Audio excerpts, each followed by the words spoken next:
If you ever notice that contrast, between two leaders, Mm-hmm. one seems to just effortlessly anticipate change, rise to this incredible influence, Yeah. while the other one, maybe they have every advantage, the title, the team, the money, All the resources. right, but they just remain stagnant, sort of just reacting. It's a really common leadership paradox, isn't it? We've looked through a lot of source material on this, and, the consistent finding is pretty clear. Okay. The difference isn't really about raw intelligence. It's not opportunity, not really, and it's definitely not just luck.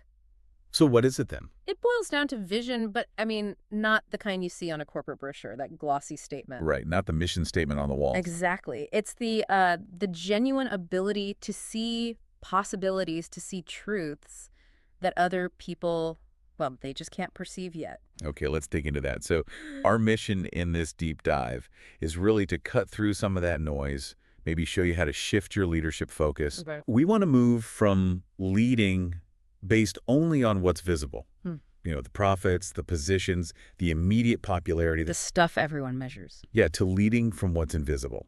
Things like purpose, a really clear perspective, and that conviction of possibility. Absolutely. Because think about it. If you're only managing what you can see today, you're probably already falling behind. Behind the curve. Way behind. The sources we looked at argue pretty strongly that the biggest threat to your leadership isn't some spectacular failure. It's actually conformity. It's informity. That's interesting. Yeah, when you just cling to what's familiar, when you rely on the old playbook, you basically guarantee that you're going to be outpaced.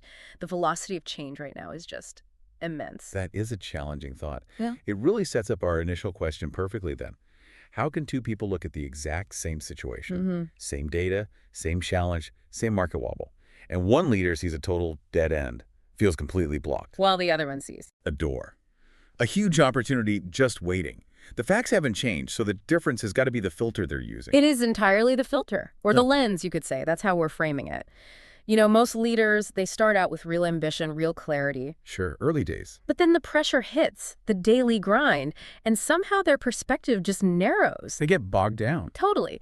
They shift from being a leader who drives change to just managing circumstances. They start valuing the immediate data over deeper discernment. We found a perfect illustration of this conflict, didn't we? In the story of the 12 spies from the Book of Numbers. Oh, absolutely. It's like the ultimate case study in how perspective dictates destiny. It shows that clash between fear and faith playing out in real time. So set the scene for us. Okay. So, the facts were identical for all 12 men sent to scout the land. Fact 1. The land was incredible, flowing with milk and honey, as the text says. Amazing potential. Okay, check. Fact 2, the cities were heavily fortified, big walls, strong defenses. Got it. Significant obstacles. Fact 3, the people living there, the residents, were giants, physically imposing. None of those facts were disputed by any of the spies. The interpretation of those facts, that's where it diverged massively. Exactly. 10 of the spies looked at all that through what we're calling the fear lens. They didn't deny the reward, the good land, but they focused only on the risk. The giants, the walls. Right. And their interpretation led straight to self-doubt. They actually said, we seemed like grasshoppers in our own eyes, and we were the same in their sight. Wow, notice the order there. In our own eyes first. That's critical. Their fear distorted their self-image first. And that immediately warped how they saw the external reality. They could only see the promise through the overwhelming size of the problem. Okay, but then you have Joshua and Caleb. They operated with the faith lens. They saw the same giants, right? They weren't denying the facts. No, they weren't claiming the walls were small or the giants weren't there. That's not faith, that's delusion. So how did they process that risk? Isn't ignoring fortified cities just, naive optimism? That's a really crucial question, and it highlights why this isn't about blind optimism at all. It's about anchored conviction. Anchored conviction. They took that visible reality, the high walls, the strong opposition, and they submitted it to a higher, unseen truth, which was the promise God had already given them. Exactly, the prior promise of victory.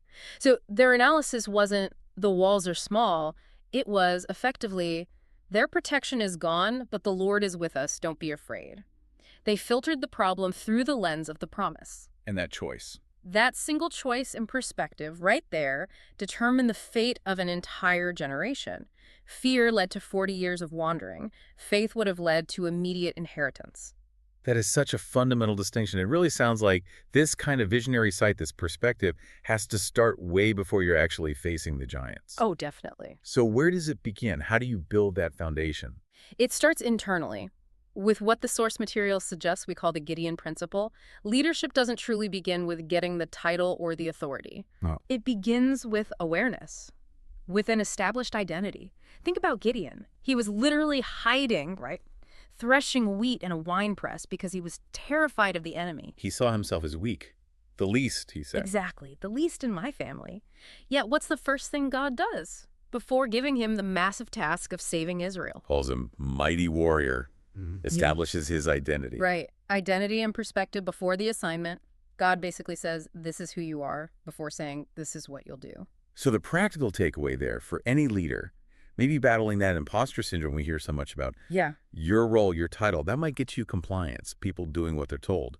But it's your established internal perspective, your self-image, that actually commands genuine commitment from others and confidence in yourself. Precisely. And that flows right into the David principle, this idea of the self-image filter. Okay, connect those dots. When David stepped up to face Goliath, think about Saul's army. They saw a, 9-foot-tall A problem? massive military problem? Right. And they saw themselves as professional soldiers who were simply outmatched. Their self-image was tied entirely to their military skill compared to Goliath's. And the result? Paralysis. Fear. But David shows up with a completely different internal operating system. Totally different. Because his self-image wasn't based on comparing himself to Goliath. It had already been forged, hadn't it, in those private, hidden victories. The lion and the bear. The lion and the bear. So he didn't see Goliath primarily as a military logistics issue, which is how the army saw him. He saw Goliath as a theological problem, an affront to the covenant, to the God he believed in. So when your identity is secure, Your challenges get reframed. They stop being personal threats to your status or safety, and they become opportunities to demonstrate a higher truth you're anchored in. that transition moving from seeing through that fear lens, that conventional sight, to operating with conviction and visionary sight, that's what elevates a manager maybe to an unstoppable leader. That's the core idea. And this brings us really nicely to those foundational insights we pulled from the sources. We're calling it the legacy equation. Right, the legacy equation. It's basically 3 core pillars that help equip you to see those unseen dimensions of your leadership and your work. Let's start with pillar 1, beyond wealth. Okay. Conventionally, success is defined by accumulation, right? Profit, market share, hitting the quarterly numbers, the bottom line. We're all trained to measure success by what that P&L statement says. And look, that's a trap, a serious trap that many highly successful, competent leaders fall into.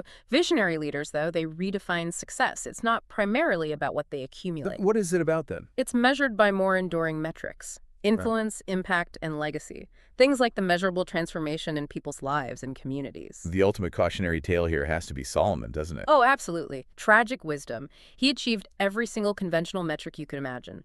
Unprecedented wealth, global fame, massive building projects. He had it all. He had everything. And yet, his final conclusion, looking back after accumulating it all, meaningless. Vanity. Wow. So what's the insight for leaders today? It's that profit is absolutely essential. You need it. But you have to understand it as fuel, not the final destination. Fuel, not the destination. I like that. A leader who's fixated only on wealth accumulation, on the bottom line quarter after quarter, they're essentially running a transactional company. And frankly, it's designed for eventual obsolescence. Versus Versus the leader focused on legacy. They build long-term sustainable significance that actually outlives their time in the role. Okay, but let's be real for a second. In a tough board meeting, how does a leader practically shift the conversation from just hitting quarterly profit targets to suddenly measuring impact or legacy? That tension must be huge. That tension is the test of vision. It really is. And you navigate it by integrating pillar 2, human-centered leadership. Which means For a truly visionary leader, things like empathy, authenticity, relational insight, they aren't filed under soft skills. They're not optional extras for the HR department. they're strategic. They are strategic cornerstones. They're what actually drive deep commitment, loyalty, and ultimately better performance. So this means getting past that transactional view, seeing people just as resources on a spreadsheet, cogs in a machine to be managed for maximum output. Precisely. You have to move towards transformational leadership. Yeah. That means seeing every single individual not just as an employee ID number, but as, well, the sources might say, an image bearer of God, someone possessing unique, intrinsic, irreplaceable value. And the outcome of that shift. When you genuinely value the person over the immediate production target, you actually unleash far greater commitment because people follow purpose. They're drawn to meaning, not just paychecks. Okay, so that kind of cultural shift, valuing people, then enables pillar 3, which is innovation with purpose. Exactly. Because innovation that's divorced from a deep shared purpose, it often just becomes self-serving. Or it's just chasing the latest trend, the next shiny object. Right. Innovation for innovation's sake. Yeah. The sources show us that true, lasting innovation is actually a synergy. It requires creativity, that divine spark, maybe, to imagine what hasn't been done before.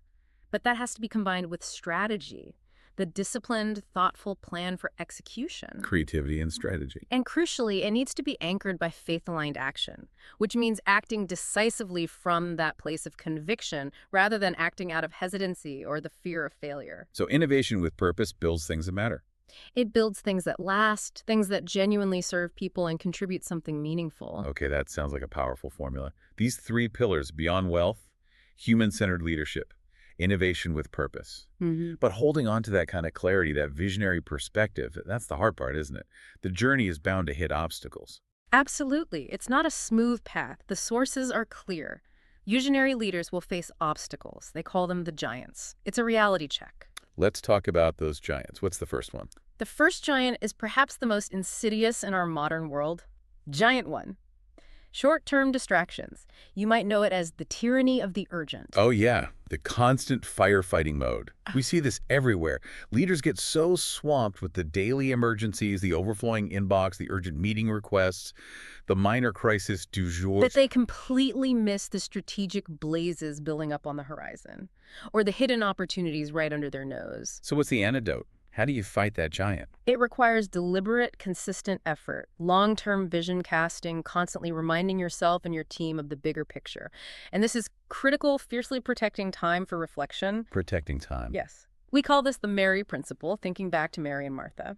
Mary chose the better part. She chose to sit, listen, and reflect, while Martha was understandably busy and distracted by immediate needs. So for a leader today, it means actually scheduling, institutionalizing protected time for deep work, for strategic planning, maybe for prayer or meditation, and treating that time as your highest strategic priority, not the first thing that gets canceled when your schedule gets crazy. that takes serious discipline. Okay, so you fight off the urgent distractions. Then you face giant 2.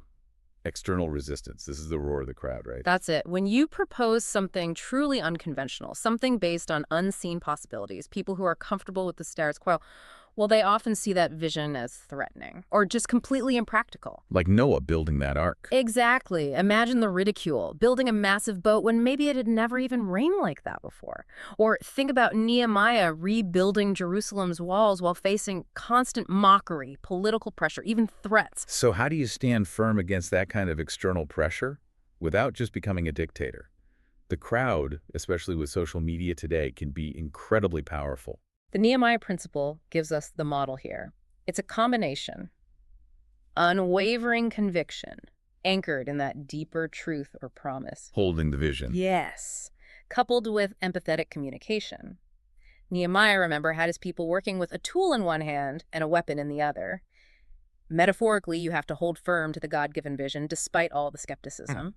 But you also have to lead the people with grace, with patience, constantly explaining the why, bringing them along. Okay, hold the vision, lead with grace.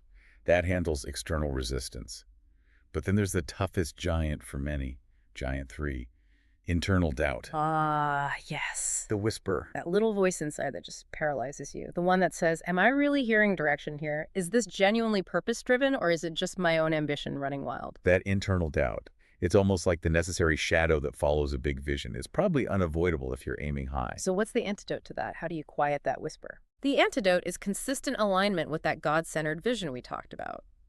Look at the Moses principle. When Moses doubted himself right at the burning bush asking, "Who am I that I should go to Pharaoh?" Yeah, total self-doubt. What was God's answer? It wasn't a pep talk listing Moses' skills. It wasn't, "You got this, Moses. It was just... I will be with you." Yes. Simple as that. So the solution to that deep personal doubt isn't trying to manufacture more self-confidence out of thin air. No. It's finding your confidence in a truth, in a presence that exists entirely outside of your own limited capabilities. Okay, so when you ground your vision in a promise or a purpose that's bigger than just your career or your ego. The doubt starts to shrink because the outcome is no longer solely dependent on your human effort, your strength, your cleverness. Okay, we've established the visionary lens, the foundational pillars, the legacy equation, and we've faced the giants. Distractions, resistance, doubt.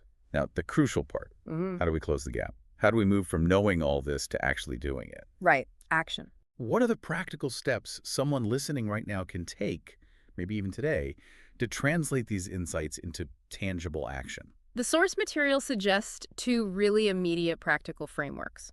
First, create your perspective map. Perspective map. Tell me more. This is a deliberate exercise. You sit down and identify three key things. One, the clear patterns of past faithfulness where has God or providence or whatever your anchor is shown up reliably before. Get specific. Okay, look back. Two, an honest assessment of the position of your present reality, the facts on the ground, the giants you're actually facing, no sugarcoating. The current situation. And three, the clear potential of your future promise. What is that anchored truth, that vision you're aiming towards? Write it down.